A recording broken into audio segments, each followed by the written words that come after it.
Je vous invite à applaudir, s'il vous plaît, Piva Piva.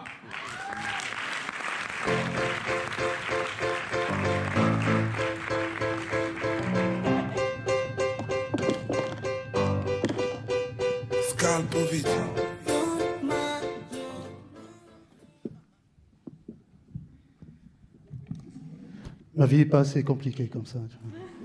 Merci. Petit rappel de sécurité avant qu'on commence. Tous les humoristes, les grands humoristes vous le diront, ils n'aiment pas être pris en photo quand ils sont sur scène. Ma carrière est clairement pas là. Vous pouvez venir twerker sur scène si ça vous chante, il n'y a pas de... Non mais sérieusement, qui me connaît par applaudissement? Bah voilà. Ah, je m'appelle Piva Piva, c'est pas mon vrai prénom c'est Mohamed, mais je le dis rarement parce que il y a un H que les gens n'arrivent pas à prononcer. Je les entends parler de moi après spectacle, ils disent on a été voir l'autre humoriste, comment il s'appelle, le gros. J'ai rien contre. Beaucoup de gens pensent que être gros c'est quelque chose de négatif. Pour moi c'est un avantage.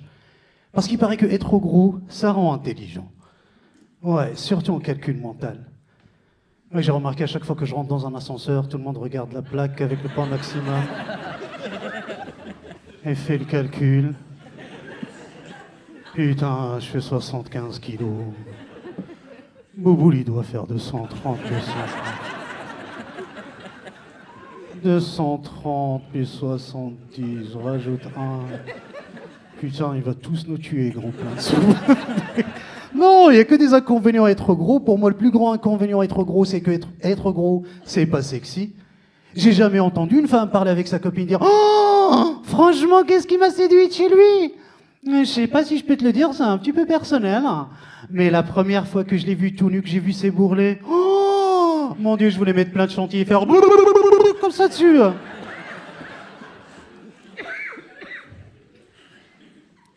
D'ailleurs, le comme ça, entre parenthèses, c'est un truc de mec, on est tous d'accord? Ouais, on aimerait tous le faire entre les seins d'une femme. Jamais tu verras ta copine lever ta verge, prendre tes couilles et faire comme ça.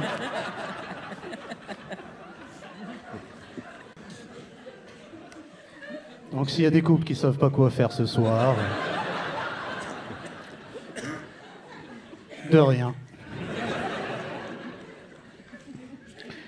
J'ai des béquilles, c'est parce que j'ai de l'arthrose. La seule chose que je peux faire avec des béquilles, c'est que je peux aller dans des toilettes handicapées. Est-ce que vous avez déjà été dans des toilettes handicapées?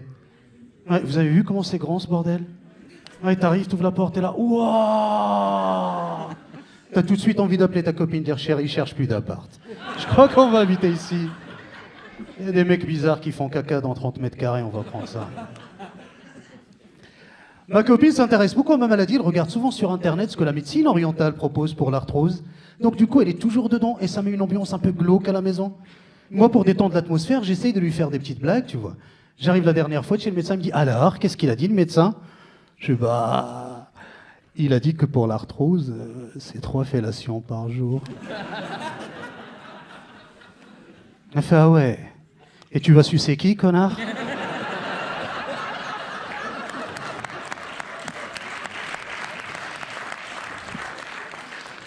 Ma copine, mesdames et messieurs. Avec mes collègues de boulot, c'était un peu différent. Ils m'ont vu débarquer avec des béquilles, sans plâtre, du jour au lendemain. Ils ne savaient pas comment poser la question. Moi, ça me gênait. Je fais, mais pose là ta question, c'est quoi? Fait, qu'est-ce qui t'est arrivé? Et là, pareil, pour détendre l'atmosphère, je réponds toujours un truc cool. Je fais, tu sais, mec, c'est l'accident bête. J'ai raté mon attentat. Oh, ça met une ambiance au boulot.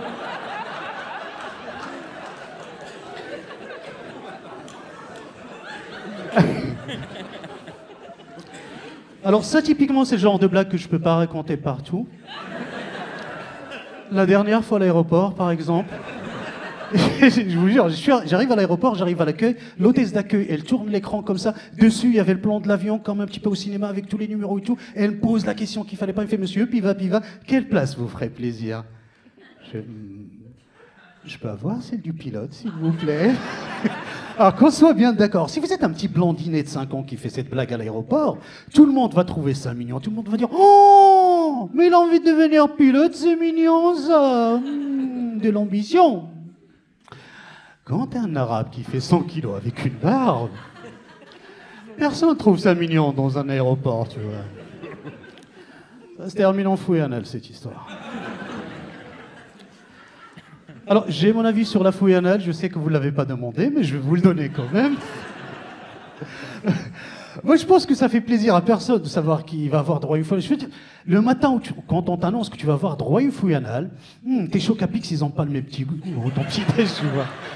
Je veux dire, tu n'es pas serein, en fait. Alors que, moi, je pense que si un jour vous êtes confronté à une fouille anale et que vous voulez vous en débarrasser le plus rapidement possible, à mon avis, il faut montrer beaucoup plus d'enthousiasme qu'une personne normale montre, tu vois. Dès que le monsieur fait hey, « Monsieur, on va procéder à une fouille anale », tu fais « Oh non, tu dis pas ça pour me faire plaisir, arrête !» Et dès qu'il met un doigt, vous partez en live. Dès qu'il met un doigt, tu fais T'as mis combien de doigts là 2 ? Tu veux pas mettre ta tête entre mes fesses et faire comme ça?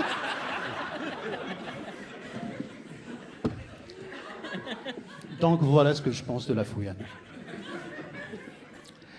Donc vous me connaissez un petit peu plus. Moi je vous connais pas et pour ça j'aime toujours poser des questions au public. Est-ce qu'on peut m'allumer la salle s'il vous plaît? J'ai juste une petite question pour les hommes s'il vous plaît. Est-ce que vous pouvez lever la main ceux qui se masturbent devant des films porno? C'est pas une bonne question, État, c'est pas une bonne question. C'est marrant, je la pose toujours dans mon spectacle, il n'y en a jamais. Alors que selon une étude sur le web, 80% des mecs sur la planète Terre se masturbent devant des films porno. 80%, c'est énorme. Selon la même étude, 20% n'ont pas pu répondre, apparemment ils avaient les mains occupées. Moi, je fais pas partie de ces statistiques-là, mais je parle librement de tout ça, en fait, avec ma copine. On parlait de masturbation, en fait, il n'y a pas si longtemps, et je lui pose la question parce que je suis curieux, et ça fait 2 ans qu'on est ensemble, je fais « Chérie, tu te masturbes ?» Elle fait « Ah bah ouais, carrément. » Je fais « Bah vas-y, raconte, ça m'intéresse. » Elle fait « Bah voilà, tu vois, moi je commence par trouver un petit scénario dans ma tête, puis je fais couler un bain, je mets des huiles essentielles, je mets des fleurs, je mets des paillettes, j'allume des bougies, je mets le CD de Patrick Fiori. Je fais, oui, il te faut une journée de RTT pour faire tout ton bordel. Ah, on n'a pas fini, là. Moi, elle m'a posé la question, elle fait, chérie, tu te masturbes? Je fais, oui. Elle fait, tu penses à qui? À toi, bien sûr, mon amour, à qui d'autre? Mais oui, je peux pas lui dire la vérité, je peux pas lui dire que comme la majorité des mecs, on n'a pas besoin de connaître la personne avec qui on va reprendre ça. Moi, j'ouvre ma boîte à souvenirs, la première qui sort, elle fait l'affaire, tu vois. Ouais. En général, c'est une grande blonde à forte poitrine, et là, je deviens Luc Besson dans ma tête, je lui enlève tout ce qui m'intéresse pas, la tête, les bras, les jambes. Là, je garde juste une paire de seins comme ça en format 16, attaché à rien du tout, tu vois. Et là, les effets spéciaux commencent dans ma tête. En fait, les 2 seins deviennent 4, deviennent 8, deviennent 10. Ils sont tous là à crier Piva, Piva, Piva. Et moi au milieu. Je peux pas lui raconter ça. Je peux pas. J'ai raconté ça à une copine une fois. Sa réaction? Je crois que t'as un problème avec les seins. T'as trouvé ça toute seule, Sherlock Holmes.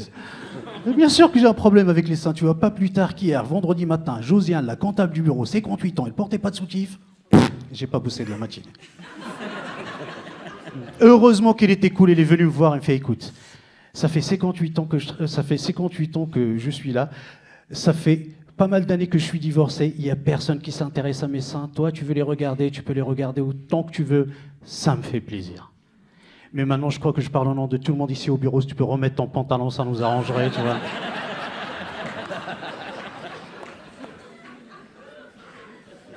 J'ai 38 ans, ma sexualité a changé avec le temps, tu vois. Il y a des choses que je peux pas faire aujourd'hui, que je faisais. Je peux plus avoir une érection quand je veux. Je dis bien quand je veux, tu vois. Des fois, en fait, quand je suis avec ma copine, on s'apprête à faire l'amour. 1 fois sur 2, je regarde mon sexe, j'ai l'impression d'avoir une surprise. J'ai l'impression de tourner une roue de la fortune, tu sais, elle est là. Tac, tac, tac, tac, tac, tac, tac, tac, tac, tac, tac, tac, tac, tac, tac, tac, tac. Pas ce soir. Oh putain! Donc du coup, j'ai des discussions surréalistes avec mon sexe dans la salle de bain. Je fais, hé, tu peux pas me faire ça? Comme s'il allait me répondre en me disant, laisse-moi finir les 2 épisodes de Doctorat, si je suis à toi tout de suite.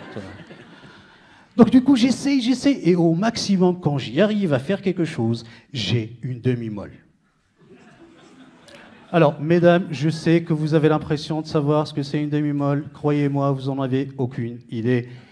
Et heureusement que je suis là ce soir pour vous expliquer. Une demi-molle, comment t'expliquer ça? En fait, c'est le truc dur au bout, tu vois, dur au milieu, mou au bout. Ouais, un carambar que t'aurais laissé traîner un petit peu au soleil, tu vois. Ouais, et tous les hommes dans cette salle le savent, avec ton carambar. Donc, tant que t'es à l'intérieur, tout va bien. Le problème, c'est d'être à l'intérieur. T'as déjà joué au billard avec une frite de piscine? T'as l'impression de mettre un t-shirt, un bébé de 3 mois, etc.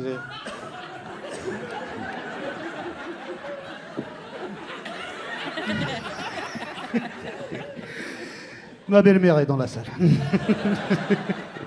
Je vais finir par une petite anecdote parce que je crois que là, c'est déjà les 8 minutes. Ça m'est arrivé avec ma copine, ça fait 2 ans qu'on est ensemble et je vous jure que c'est vrai, en fait, ma vie sexuelle, en fait, j'ai eu des problèmes d'érection, en fait, et heureusement qu'elle est là pour relancer un petit peu le couple. Et elle essaie de pimenter un petit peu le couple. Sa dernière trouvaille, c'était quand on regarde un film X ensemble. Et j'ai téléchargé un film, c'était une histoire d'amour, tout ce qu'il y avait de plus normal. Lui, il était livreur de pizza, elle était blonde, elle n'avait pas d'argent sur elle. Et il y a déjà des amateurs Jack et Michel qui sont par là-bas. Et je vous jure que c'est vrai, au bout de 5 minutes, on est sur le canapé, je me retourne pour voir où l'on est et tout ça. Et au moment où je la regarde, elle était comme ça.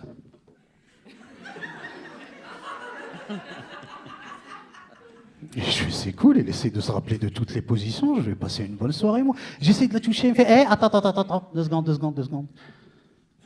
Ça va, chérie? Elle fait, ouais, ça va. Et il y a un truc qui t'inspire là? Elle fait, ouais, carrément.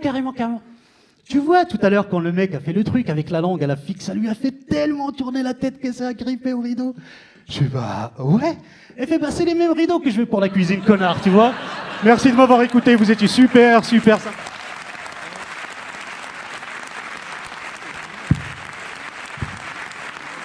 Piva, qui nous vient de Nantes.